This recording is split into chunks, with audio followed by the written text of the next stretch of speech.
Welcome everybody to the next episode of the Cannabis Review. On this episode, I'm delighted to welcome Dee Russell, who's a founder, a multiple-time author, and a consultant for some of the biggest edible companies in the world. How are you keeping today, Dee? How are you? How are you? I'm doing excellent. Que te pasando, is what we would say down in Puerto Rico. What's happening? Well, thank you very much for taking your time to do this. You've designed multiple manufacturing facilities and you have hundreds of formulations and recipes to your name. Do you want to give everybody a brief little overview of your current position in the industry and how you ended up getting there? Absolutely. Well, I've actually been in the industry since 2006, so quite a little spit. Not as long as some of the people that I know and my mentors that were in as well.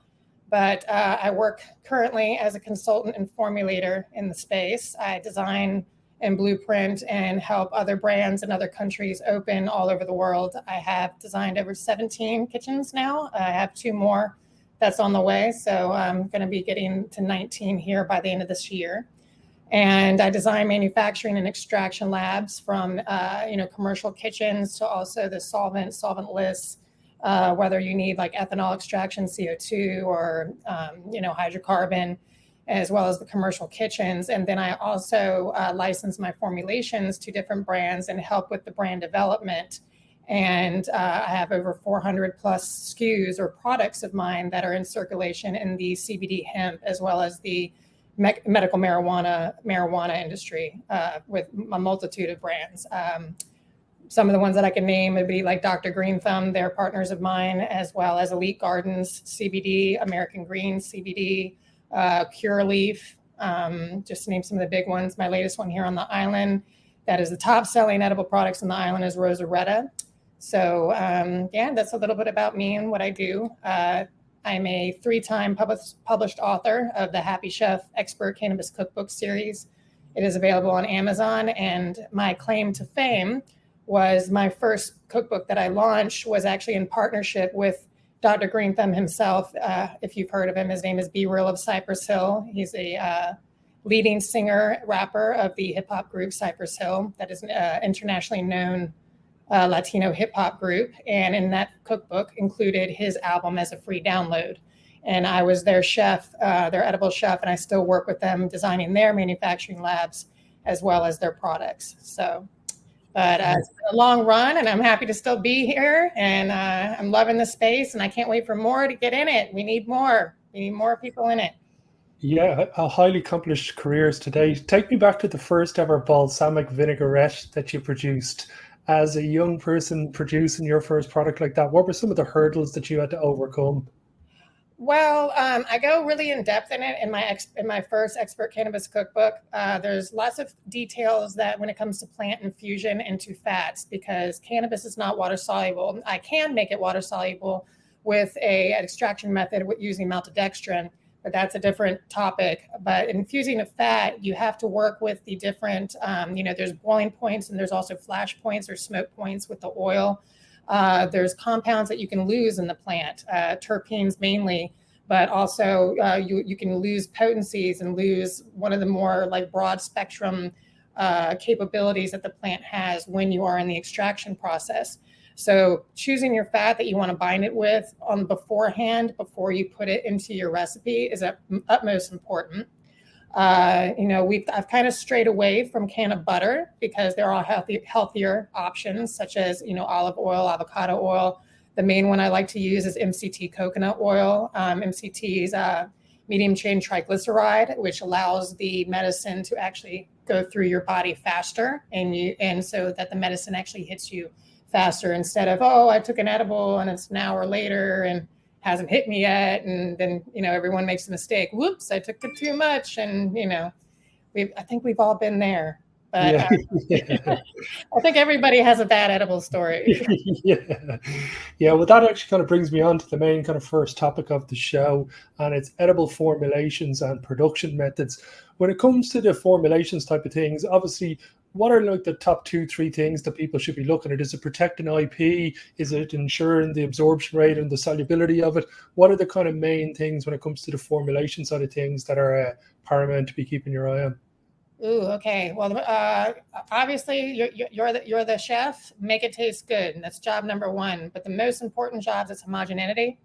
Exactly what you said, the delivery method of it getting into the fat that you're binding it to get it into your system. It's very important, but being able to have your formula to the quantity of the net weight or wet weight, depending on if you're baking or making confections, gummies, per se, getting the formula right so that each dose is exactly what it's supposed to be is of utmost importance, because that's when edibles can get dangerous. We call it edible roulette.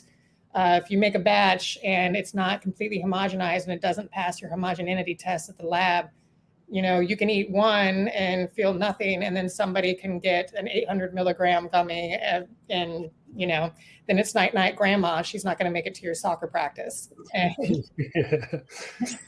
So I would definitely say homogeneity, quality of your ingredients, and everything with infusion is temperature, time, and love. Honestly, you put your energy into everything that you do. So if you love what you do and the recipe is solid, the rest is just formulas and math, and you can master this. Yeah, it seems to be, when you actually dive deep into this topic, that it seems to be the beautiful marrying of art and science together, where you have to be a master of both, because it's not just about the tasting product and the combinations and recipes. It's about the minute molecule recipes and how this is going to be playing across receptors and across different body weight sizes and a number of different metrics that need to be taken into consideration. Exactly. Weight, body mass, all of that makes a difference, as well as your extraction process. I found that my favorite form of extraction is honestly solventless, working with bubble hash rosin, and that is the more artisanal. So there's like the artisanal form of extraction, and then there's the scientific form of extraction, which would be with solvents like hydrocarbon and CO2 and ethanol and whatnot. And taking something to distillate form, you basically just you made it tasteless, correct? So if you're working in the medical market, that's great, because some people like it being tasteless, and also you can take the potency up a lot higher, because when you work in the distillation process, you take the potency up higher. Whereas I find it to be more medically beneficial for the patient to keep it simple, and work with the entourage effect of the plant, work with more full spectrum, broad spectrum, work with more of the cannabinoids that are available, because the plant in its natural form works like that. It has compounds that protect it from other compounds. So which can, if you just working, most of the industry, unfortunately, is focused on high levels of THC, which, and as there is great benefits of THC, there's also some possible adverse side effects that you can feel, such as like the couch locks, the paranoia, some anxiety. The cheeses of the strains, they can get up to the high 20s and low 30s of Delta 9 potency. And those are known to give you like a little bit of arrhythmia. They can, kind of cause anxiety. So having it paired with a full spectrum range of like also balancing the CBD and CBG and CBN and the terpenes, it gives you more of the effect that like your overall body needs. And I think that's very important. And I think as more education and more science and more research comes out, the industry is only going to grow and get better. That's pretty amazing. When it comes then to, let's say, the future of formulations, it is the most advantageous route. So let's say we get federal legalization, European gets legalization. There's going to need to be ingredient suppliers to this industry when it comes to the kind of large scale. Do you see the most advantageous route, let's say molecules via fermentation combined with other terpenes, combined with other molecules, and these recipes and formulations being the kind of, especially the medical side of things, it seems to be that's where the most advantageous route for companies to get patient-specific medicine right is going to be in those avenues. Exactly. Personalized medicine is in those avenues. And that's in, the side of the industry that I am. I'm blessed that I've worked with some of the best cultivators in the world. Kenji Fujishima is the head master cultivator for Dr. Green Thumbs. And, you as the formulator are only as great as your starting product. So if you work with a great grower and your starting product is amazing, then your ending product if you've mastered your skill in production and extraction is going to be even better. However, you can also manipulate and change things on the manufacturing side. and doing custom formulations with isolated cannabinoids and make your own custom formulation and your own full spectrum that way. So it is very much science, but it is, as well as you said, art, because you're working with nature and you're working with how God made the plant. You're working with how it naturally came. And personalized medicine is going to be at utmost important on our side, because with us being able to play with those levels is how we can turn it into a medicine that is like Coca-Cola. We turn it into consistency.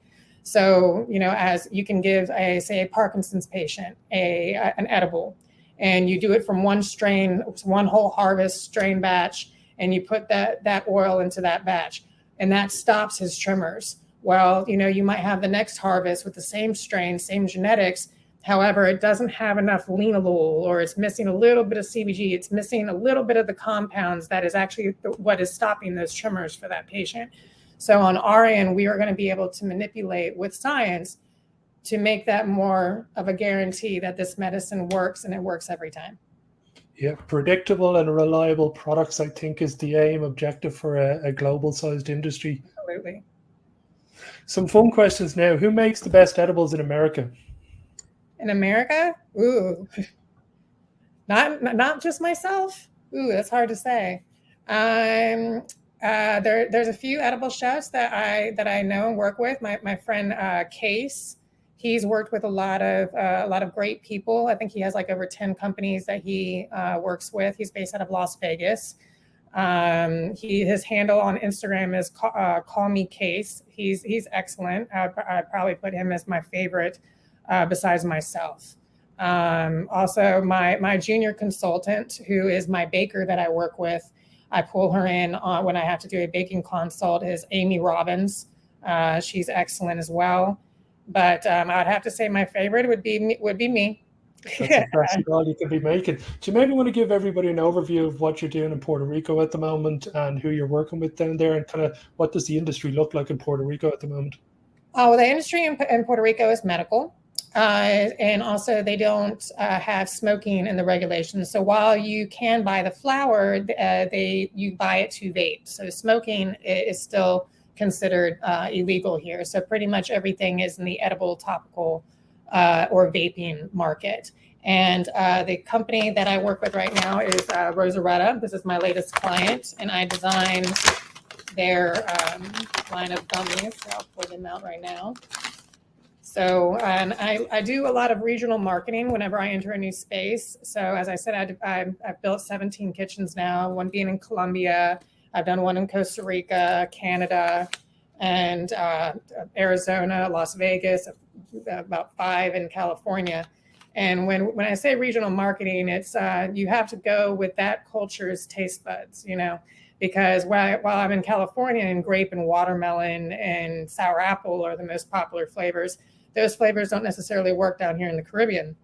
So I have to work with, flavors like guava, so I did like a guava burst. This I designed to be like a gusher, if you're familiar with that. Or in Puerto Rico, we have like a boobaloo is what it's more like. But I have a guava burst. I also have, parcha, which is passion fruit. And then mango piña, which is, I already ate that one. Sorry guys, it's too good. But, and then of course, like the sour key lime. So I have multiple flavors there with hibiscus, and I have more flavor launches that I'm doing for the summer. And as well as my books. So these are doing absolutely well. So I actually wrote this book 10 years ago. It's the Happy Chef Expert Cannabis Cookbook. And it's in partnership with Be Real Cypress Hill, my partner, Dr. Greentham himself. And it includes his album in there as a free download, as well as it has a multitude of recipes. And as we were talking about science, I do a breakdown in my chapter that's called Trichomes, Terps, and Temperatures.